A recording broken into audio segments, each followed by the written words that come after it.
va dire que comme tu l'as sous-entendu et très bien sous-entendu, le principe même de l'entraînement à haut niveau, c'est l'individualisation. Ouais, Donc, avant de rentrer dans la phase même du développement, on va faire une batterie de tests en jouant sur des tests d'explosivité, par exemple avec les squat jump, les counter movement jump, les drop jump.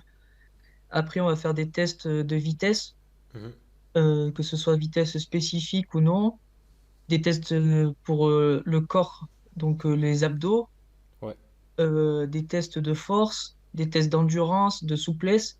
Et grâce à ça, on va avoir un profilage de notre athlète, de notre combattant. Et grâce à ça, on va pouvoir évaluer ses points forts, ses points faibles, avoir une carte d'identité de notre athlète et pouvoir du coup jouer dans les phases, dans les différentes périodes de notre planification.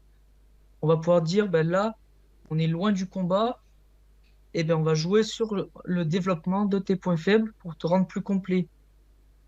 ok, Par exemple, pour nous, dans notre boxe, dans la boxe, que ce soit boxe thaï, boxe française, mhm, la puissance et la force explosive vont être une qualité qui est quand même primordiale. C'est le Graal d'arriver à appliquer une force dans le temps le plus bref possible.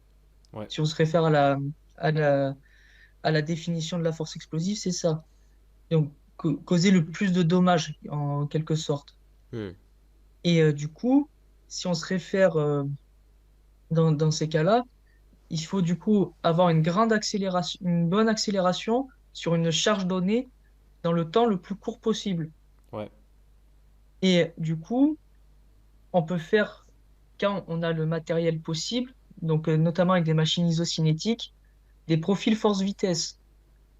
Et grâce à ça, on pourra évaluer si notre boxeur, il est plus sur un profil fort, donc où il génère des grandes forces mais à des vitesses lentes, ouais, ou si il est plus sur une profil vitesse, où il est tout le temps vite mais qu'il n'arrive pas à avoir une grande force développée.